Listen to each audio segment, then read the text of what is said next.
Nous sommes le lundi 21 décembre. Un grand merci pour votre mobilisation de fin de semaine. Cependant, nous ne sommes pas encore sereins parce qu'il nous manque en vérité plusieurs mois de budget.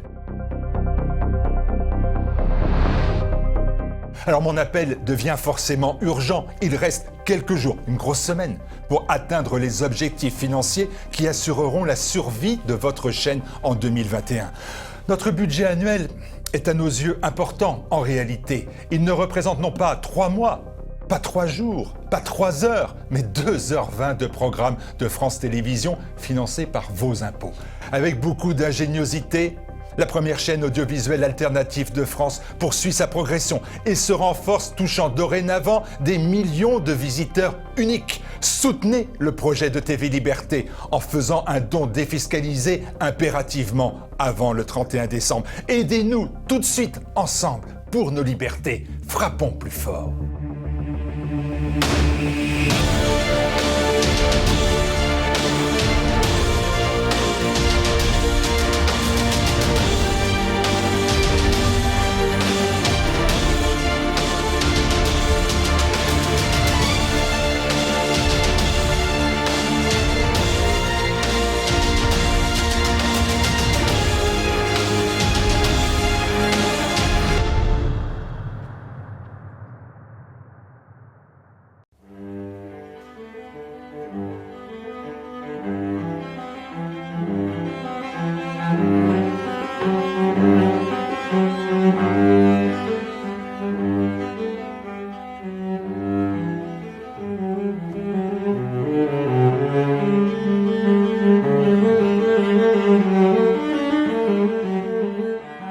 Chers amis de TV Liberté, bonjour.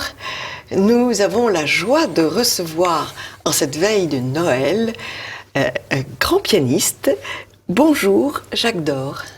Bonjour Anne. Et nous allons converser avec vous et écouter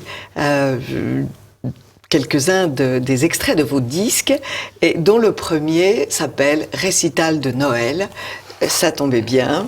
Et ce sont des extraits de Mendelssohn, de Tchaïkovski, de Liszt, de Bartók et de Messiaen. Et puis un autre disque sur Chopin, très original, on va voir. Et puis 3 CD que vous avez fait en l'honneur d'un compositeur que vous avez bien connu, qui n'est plus, qui s'appelle François Leclerc. Ouais. Alors, j'ai lu votre biographie, vous êtes très jeune, vous êtes né en 78. Tout est arrivé grâce à une grand-mère pianiste. Oui, tout à fait. Ma grand-mère vivait avec nous, la mère de mon père. Et elle était professionnelle ? Et elle avait fait beaucoup de piano. Elle n'était pas professionnelle, mais à l'époque, on pouvait jouer 4 heures de piano par jour sans être professionnelle. Oui, je sais. Et donc, elle avait fait beaucoup de piano, elle jouait presque tout Chopin, enfin c'était vraiment quelqu'un d'extraordinaire. Et donc elle m'a mis les mains au piano. Voilà. Donc, quelle chance vous avez eue, oui. Après j'ai poursuivi au conservatoire, mais ça a vraiment été déterminant de l'avoir au début. Bien sûr, bien sûr. Conservatoire de Versailles ? Conservatoire de Versailles. Voilà.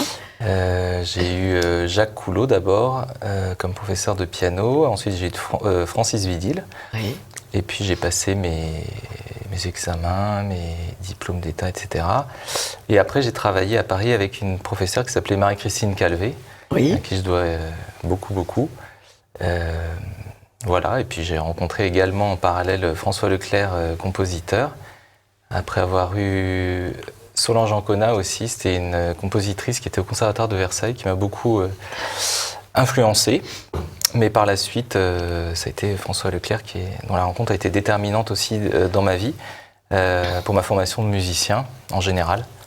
Alors, vous allez nous en parler, vous allez vous en parler parce que c'est un peu un mystère pour moi et pour, je crois, un certain nombre d'auditeurs. Donc, vous allez nous introduire à ce mystère. On a besoin de guides dans ces cas-là, puisque c'est une musique très contemporaine qui n'applique pas les règles habituelles. Commençons par ce très joli récital de Noël. Nous allons cesser de parler et vous écouter, Jacques Dore, dans ces extraits successifs de ce CD.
Mendelssohn, le premier extrait de ce récital, ces pièces de Noël, pouvez-vous nous en parler ? Oui, bien sûr. C'est un disque que j'ai fait il y a très longtemps, mais toutes les pièces me sont très présentes à l'esprit. Les 6 premières pièces, donc c'est un recueil que Mendelssohn avait écrit pour les enfants, ou plutôt qui traite de l'enfance et de Noël à travers l'enfance. Un petit peu comme pour Schumann, les scènes d'enfants, mais une version qui serait propre à Noël. Donc c'est vraiment des petites miniatures très, très rapides, tantôt espiègles, sentimentales, mais vraiment dans une ambiance de Noël. Ouais. Donc on peut l'écouter avec des enfants. Ah oui. Voilà, ça c'est merveilleux. C'est merveilleux. Et donc Liszt, je ne l'ai pas dit, mais tous vos disques sont publiés par Rejoice. Rejoice, qui est une société versaillaise. Tout à fait. Qui a d'excellents enregistrements, dont un cahier de poésie auquel vous avez participé, Jacques Dore. Ce cahier de poésie que les auditeurs ont entendu pendant le premier confinement, puisque vous nous avez autorisé à illustrer ce cahier de poésie par des extraits de ce récital. Tout à fait. Et j'avoue que ça a été un grand bonheur, parce que ce cahier de poésie, bon, déjà les poèmes dits par les enfants, les grands poèmes que chaque enfant doit connaître, chaque enfant de France doit connaître, sont déjà très très beaux, mais introduits par votre musique, cela fait un petit CD qui est une merveille, et donc c'est chez Rejoice aussi. Grâce vous soit rendue. Alors, si, parce que vous savez, il y a des tas de musiciens qui n'auraient pas donné... moi j'aime beaucoup l'enchaînement, la façon dont c'est fait, c'est très... Ouais. J'ai beaucoup travaillé, j'ai écouté votre disque et j'ai adapté chaque musique à chaque poème. Ça a été un travail délicieux à faire. Enfin, un travail, un bonheur. Alors, Liszt, nous allons entendre l'extrait qui s'appelle « L'arbre de Noël ». Alors, dans l'arbre de Noël, il y a 12 pièces. Oui, 12 pièces, c'est ça, oui. Et il y en a une d'elles qui s'appelle Jadis et qui avait fait l'objet d'un petit court-métrage à l'époque de la sortie du disque. Donc, effectivement, on peut écouter celui-là. C'est un recueil de 12 pièces qui sont... Liszt est à la fin de sa vie. Oui. Et c'est un recueil très... je sais pas, c'est très... Pacifié. Très divers en fait. Il y a plein d'approches différentes. Il y a des chants de Noël qu'il a harmonisés simplement, comme la d'Estéphi Délès. Oui. À la fin, il y a un Noël polonais, un Noël hongrois qui sont presque... je dis pas des revendications politiques, mais on sent toute la douleur de peuples éprouvés. Bien sûr. Il y a des pièces qui sont fidèles à la virtuosité De Liszt. qui a fait connaître Liszt. C'est célèbre, oui. Et puis aussi toute une poésie qui est impressionniste et très méditative. Et c'est un petit recueil très, finalement, pas assez joué, mais qui a vraiment beaucoup de charme, je trouve. Liszt était extrêmement attentif à ce qui était les autres, la musique des autres. C'est lui qui a fait ces adaptations, qui a présenté Wagner dans des concerts publics. Je ne sais plus comment ça s'appelle pas des adaptations, ça s'appelle des transcriptions. Transcriptions, voilà, merci. Écouter les transcriptions de Wagner par Liszt, c'est un grand bonheur. Ah oui, oui, et puis Berlioz aussi, Rossini, Berlioz, et oui. puis tellement...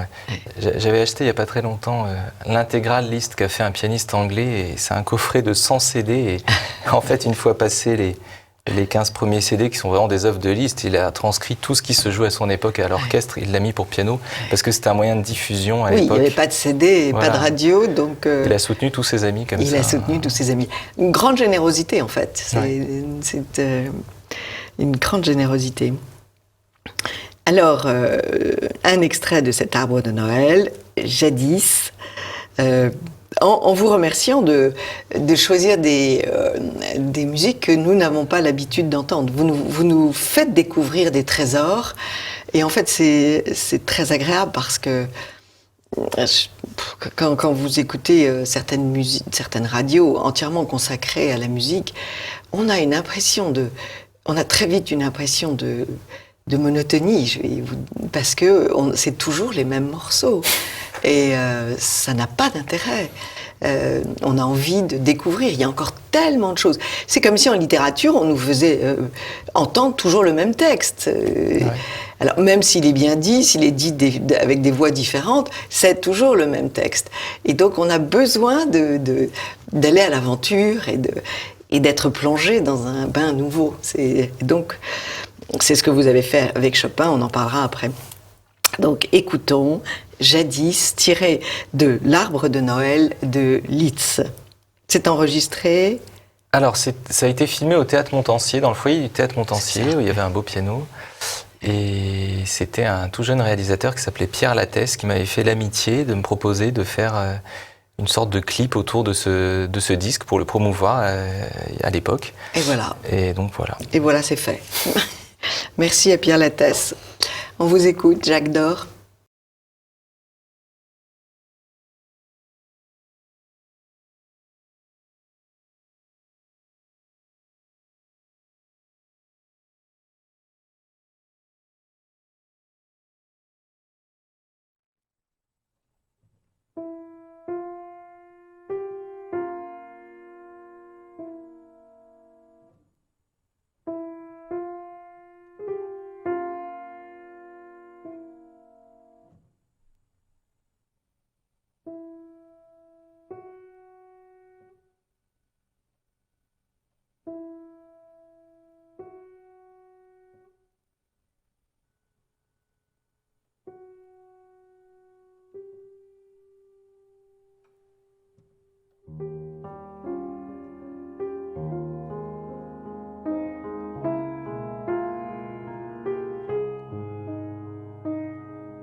Donc, vous avez aussi, Jacques Dore, enregistré Bartók, le chant de Noël roumain. Ça doit être, c'est très enlevé, c'est très... Oui, c'est des tas de petits Noëls très très rapides, populaires roumains, qu'il a harmonisés à sa façon. Et donc là, il y a le premier cahier. Le premier cahier. Et puis, vous terminez avec un titre très joli de Messiaen, le baiser de l'enfant Jésus, ce qui est quand même un très joli titre. Et c'est un extrait des 20 regards sur l'enfant Jésus. Et vous nous dites avec humour, c'est du Messiaen qui est écoutable. Je vous suis reconnaissante. C'est-à-dire que cette pièce a une place particulière dans le recueil, c'est-à-dire que sur les 20 regards, certains, à mon avis, qui n'engagent que moi, ont un rôle d'équilibre dans le recueil, mais qui, écoutés séparément, n'ont pas forcément d'autonomie. Oui. Alors que cette pièce-là peut être extraite du cycle sans perdre de sa force, j'allais dire. Elle a une unité en soi. Voilà. Alors qu'il y en a d'autres, c'est comme des variations. Si on n'a pas le thème au début, on ne comprend pas trop le propos. Oui. Là, c'est vraiment... C'est d'ailleurs, à l'intérieur de cette pièce, c'est encore un thème et des variations. Donc c'est un petit cycle en soi qui conclut le disque sur une pièce que j'aime beaucoup. Qui est beau. Bon, on en écoute un petit extrait. Un petit extrait. Et c'est une occasion. C'est une occasion. Et puis il faut être accompagné pour écouter Messiaen. Il faut que vous nous preniez par la main.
Retour en arrière, Jacques Dore, vous nous offrez un extrait du concerto de l'Empereur de Beethoven, qui a été enregistré... Alors c'était en 2016. En 2016. Et alors, c'est un monument. oui. Comment aborde-t-on un monument ? Eh ben, j'ai eu la chance de pouvoir m'y préparer assez longtemps à l'avance, puisque je le travaillais précisément depuis 1 an quand on m'a proposé de le jouer dans 1 an. Donc j'ai eu le temps de m'y préparer, mais ça reste déjà un des concertos avec Tchaïkovski, un des plus longs des concertos connus. Oui. Donc pour la mémoire, voilà, ça reste quelque chose de...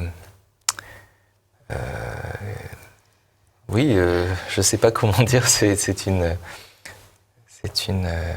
quelque chose de fort à vivre. Et c'est un concerto qui est en mi bémol majeur. Donc il y a dans les 2 mouvements extrêmes, c'est en 3 mouvements, et il y a une sorte d'héroïsme beethovénien, et puis il y a une partie centrale en si majeur qui est quelque chose d'extrêmement élevé et qui est d'une hauteur spirituelle, musicale incroyable, et le contraste est saisissant d'être tout d'un coup emmené pendant un court moment dans des sphères assez hautes. Et puis ensuite, on retombe pour conclure de façon héroïque. Mais non, c'est vraiment... c'est magnifique. J'ai eu beaucoup de chance de le jouer. J'imagine, j'imagine. Alors, écoutons ce beau concerto de l'Empereur.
Et maintenant, chers amis de TV Liberté, nous allons suivre Jacques Dore, afin qu'il nous tienne bien la main et l'oreille, pour découvrir François Leclerc. Alors, introduisez-nous, s'il vous plaît, Jacques, à l'univers de François Leclerc. Bah écoutez, François Leclerc est... Comment vous êtes tombé c'est un compositeur en admiration que j'ai connu fortuitement, mais pendant 12 ans. On s'est très très bien connus. Mais je dois dire que notre amitié n'a absolument rien à voir avec le fait que je défende sa musique à travers ses disques, oui. Dans le sens où je l'aurais vraiment fait pour quelqu'un que j'aurais pas connu, et qu'à l'inverse, quelqu'un que j'aurais aussi bien connu, j'aurais pas cherché à enregistrer son œuvre si je ne l'avais pas estimée, et surtout si elle ne m'avait pas fortement attiré. Donc, dès que j'ai fait sa connaissance, on a rapidement, évidemment, puisque j'étais pianiste et lui compositeur, on a parlé de ce qu'il avait écrit pour piano. Et je me souviens d'une œuvre, c'était Notturno Selvatico, dont les dernières pages me plaisaient énormément et j'ai tout de suite voulu le jouer. Et à l'époque, j'étais au conservatoire de Versailles et je terminais mes études. Et tout de suite, j'ai pris cette œuvre comme pièce puisqu'il y avait un concours de sortie avec une pièce en libre choix, je l'ai tout de suite pris comme pièce. Et après, j'ai jamais cessé d'en jouer régulièrement. Jusqu'à ce qu'il m'écrive une sonate que malheureusement je n'ai interprétée qu'après son décès. Mais donc voilà, dans le début de ma carrière, ça m'a toujours accompagné. Et ce disque, cet hommage à François Leclerc, le premier, Archipel des solitudes, a été reconnu et remarqué par l'Académie Charles Cros et elle vous a récompensé avec son coup de cœur. Oui, tout à fait, c'était un grand plaisir, surtout que ce disque-là a été fait avec le compositeur à nos côtés et avec deux amis à moi qui sont Simon de Gligny-Asti et Laurent Muller. Baryton et alto. Voilà, donc ça c'était un premier disque, j'allais dire, de musique de chambre. Qui reprenait des pièces qui avaient déjà été interprétées, qui avaient été créées en concert. Après, on a tout de suite parlé de faire une suite, mais comme on savait que les pièces suivantes étaient très ambitieuses, ça a mis beaucoup de temps. Entre-temps, j'ai fait mon disque de Chopin. Entre-temps, François Leclerc est décédé.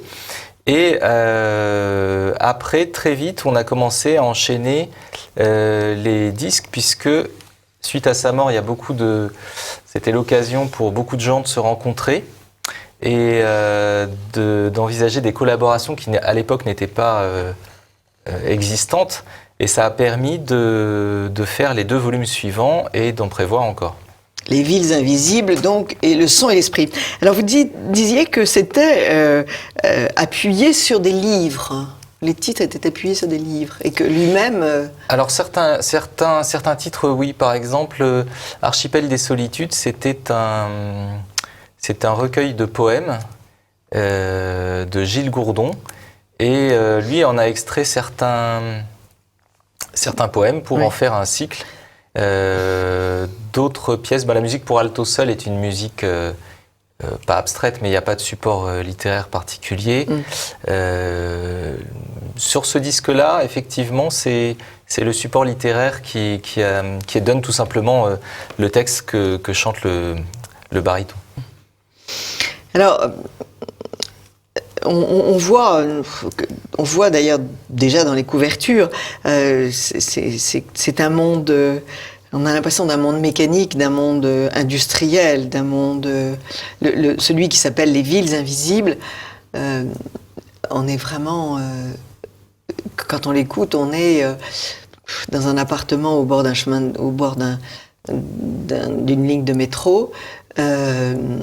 Ou d'une autoroute avec des bruits bizarres. Enfin, c'est très étonnant. Ah, moi, je ne ressens pas du tout ça, mais... Oui, je sais bien. C'est ça le problème. Alors, apprenez-moi à ressentir ce qu'il faut ressentir. Ah non, il ne faut pas se forcer. Si vous voulez, il y a des... Comment dire Moi, j'entends c'est un univers heurté pour moi. C'est un univers... c'est-à-dire que... Je n'entends pas la mélodie. Si vous aimez Mozart... Beethoven, Schubert, Chopin, Debussy, vous aimez bien, Ravel, vous commencez à avoir du mal. Oui. Il y a peu de chances que vous aimiez François Leclerc. C'est-à-dire que... Et ça ne se soigne pas ? Ah si, il faut écouter, et puis si on aime, et si on n'aime pas, on n'aime pas. Mais j'allais dire, il y a d'autres compositeurs, par exemple Stravinsky, Le Sacre du Printemps, c'est vraiment... 1911 ou 1913. Stravinsky, pour moi, ça a été un choc épouvantable. Je l'ai entendu à l'université de Nanterre le 10 janvier, je crois, 1968, et c'était le début, pardonnez-moi l'expression, du foutoir. à Nanterre et à Paris et tout. Donc, si vous voulez, pour moi, Stravinsky est associé à ce moment-là. C'était pourtant dirigé par Serge Baudot, l'interprétation était fantastique, mais voilà, quoi. Pour moi, c'est le monde en folie, Stravinsky. Le cercle du absolument printemps pas évoque une forme de chaos. C'est le chaos. C'était bien choisi. Simplement, ça peut être poétisé. Ouais. Et c'est comme, j'allais dire, il y a des œuvres romantiques qui évoquent des drames épouvantables, mais on en sort grandi à l'écoute. Oui, mais il y a une sublimation. Sublimé. Il y a une sublimation du chaos. Vous avez absolument raison, bien sûr. La tempête, bon. Mais là, si vous voulez, on est dans le chaos et on n'en ressort pas. En tout cas, on n'en ressort pas indemne. Alors, moi, je dirais que ce qui me frappe dans les œuvres de François Leclerc, en dehors de tout ce que j'en sais comme musicien, parce que forcément, en jouant les œuvres, on les approfondit beaucoup. Bien sûr. Mais ce que je trouve frappant, c'est justement dans cette musique qui est rythmiquement mouvante et avec des dissonances, si vous voulez, mais qui en réalité ont déjà 80 ans d'âge. C'est pas un langage nouvellement heurté. Il a toute une généalogie. Oui. Si on passe directement de Mozart à François Leclerc, je comprends qu'on puisse avoir du mal, mais je pense aussi que une des clés, c'est tout simplement d'imaginer. Si par exemple vous imaginez un scénario sur une musique, vous pouvez vous rendre compte qu'en fait, on est habitué à écouter des musiques de films qui sont beaucoup plus classiques que François Leclerc. Simplement, comme on a l'image, ça ne choque pas du tout. Mais en réalité, c'est pas une musique abstraite pour moi. Et allez-y, je vous en prie. Je voulais illustrer ce que vous disiez en évoquant le premier teaser qu'on va entendre, le premier extrait. J'ai eu l'impression, en effet, parce que vous savez, une musique, on l'imagine et on concrétise par des images. Eh bien, j'ai eu l'impression d'être dans la nature, dans une forêt. Il y a d'ailleurs un extrait qui s'appelle Selvatica. Oui, Notturno Selvatico, voilà. Effectivement, c'est une sorte de métaphore d'une traversée de la forêt. Et avec les bruits de la forêt. Et donc, si vous voyez, j'ai fait beaucoup d'efforts. Et c'est vrai que je suis rentrée dans la magie. Je suis rentrée dans la magie. Ah bah, je suis très content. Mais vous voyez, juste pour préciser mon propos, parce que c'est difficile de parler de musique. Et je dirais que le XXe siècle est un siècle qui ouvre sur plein d'expériences dans tous les sens. Ouais. Tous les compositeurs inventent quasiment un langage, alors que j'allais dire de Bach à Ravel, on est quasiment dans un même langage qui s'approfondit. Là, on part dans plein d'expériences différentes. Et je dirais que ce qu'il y a de formidable avec François Leclerc, c'est que il reprend, il tire leçon d'expériences du XXe siècle, mais il les situe dans quelque chose qui a un langage signifiant, comme la musique peut avoir un sens, et que à travers les parties qui peuvent sembler chaotiques, il y a une sorte de convergence vers une forme de lumière, si vous voulez. Et donc, c'est pas une sorte de chaos abstrait pour lui-même, en fait. Il y a vraiment une direction et il y a, en quelque sorte, une signification. Et on voit bien on voit bien un aboutissement des œuvres vers quelque chose qui est pas un marasme et un désespoir comme beaucoup d'œuvres du XXe siècle. Et encore plus de la deuxième moitié du XXe siècle. Mais en même temps, c'est une musique qui correspond bien à notre époque. Donc j'allais dire, certains réagissent par le cynisme et d'autres par un espoir dans quelque chose de meilleur. Donc il n'appartient pas ça n'est pas un compositeur cynique, voilà. En tout cas, vous en parlez très bien. On va écouter un premier extrait.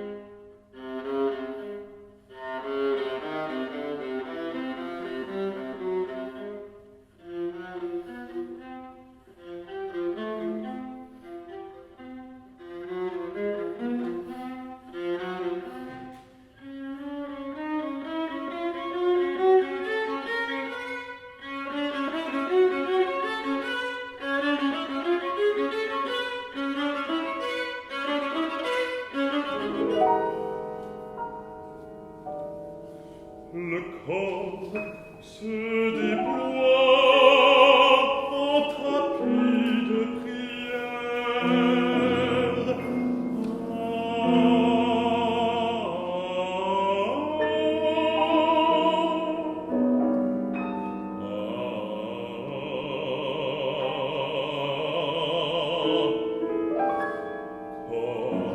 Où se pressent les pas du plaisir?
Alors, chers amis de TV Liberté, nous avons écouté des extraits des 12 œuvres de François Leclerc, et tout cela est bien d'actualité puisque vous publiez chez Rejoice les 2 derniers CD, Villes invisibles et Le son et l'esprit.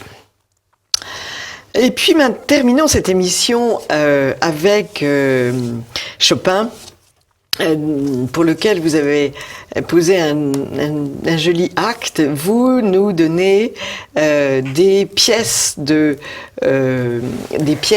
Chopin que vous appelez intégrales, des pièces isolées. Oui, alors, en fait, les pièces isolées, c'est une façon de parler de toutes les pièces qui ne forment pas des recueils. C'est-à-dire, il y a les nocturnes, les polonaises, les valses, les études. Et puis, il y a des petites pièces que Chopin a écrites séparément. Il a écrit un boléro, une tarentelle. Et quand j'étais... quand j'avais 18 ans, j'aimais beaucoup... j'avais un esprit très collectionneur J'étais un discophile. Oui. Donc je cherchais toujours à connaître toutes les œuvres des compositeurs que j'aimais. Bien sûr. Et j'avais remarqué que dans les laissés pour compte, toutes ces pièces étaient toujours difficiles à trouver. Il fallait à l'époque commander à la Fnac en export pour avoir la contredanse ou le cantabile. On le trouvait à la fin d'un coffret. Et je m'étais dit, mais il faudra un jour faire un disque où on mette tout ça d'affilée. Et vous l'avez fait. Et je l'ai fait beaucoup plus tard, mais le plaisir, ça a été de trouver un enchaînement qui donne, je dis pas l'illusion d'un cycle, mais en tout cas qui les mette de façon cohérente et pas comme une sorte de catalogue de fond de tiroir, mais d'en faire vraiment quelque chose qui a une direction. Et donc j'étais très content de l'enchaînement des pièces. Alors, ce qui est étonnant, c'est que on reconnaît des morceaux qui seront utilisés dans d'autres grandes pièces de Chopin. Oui, c'est drôle parce qu'elles s'enchaînent. Je vous le donne pour vous. Merci. Elles s'enchaînent bien. En fait, il y a 2 parties, si vous voulez. Il y a les 6 premières œuvres, ce sont des œuvres que Chopin a publiées de son vivant et qui sont des pièces qui ont une certaine durée. Donc, ça va de 3 à 13 minutes, je vois. Et donc, ce sont des pièces qui chacune ont leur unité. Et après, les pièces, toutes les 17 pièces qui suivent sont des toutes petites miniatures. Et donc, c'est celles-là qui ont fait l'objet d'un enchaînement dans lesquelles elles se répondent. Mais elles ont été écrites à toutes les périodes de la vie de Chopin. Et donc, on a aussi bien des écossaises qui sont très espiègles, qu'une marche funèbre, qu'un chant national polonais, ou des feuillets d'albums, des danses, des bourrées, voilà. Il y a vraiment de tout. Et c'était un plaisir de donner une unité à tout ça. Alors, nous allons écouter le boléro et la tarentelle que vous avez enregistré à la mairie de Versailles. Dans les salons, un concert, oui. dans un concert à la mairie de Versailles. Et, chers amis de TV Liberté, vous trouvez ce disque chez Rejoice Classique.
voilà, après cet enchantement, ce boléro et cette tarentelle de Chopin, nous allons nous quitter.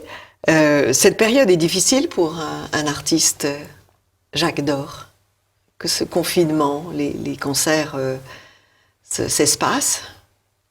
Vous savez, les concerts, moi je m'ennuie jamais. Préparer un disque, c'est aussi Oui, vous avez très raison. agréable. Je m'ennuie jamais, donc c'est pas un problème. Non, c'est plus l'état de notre civilisation qui moralement, je trouve, est dur à supporter, mais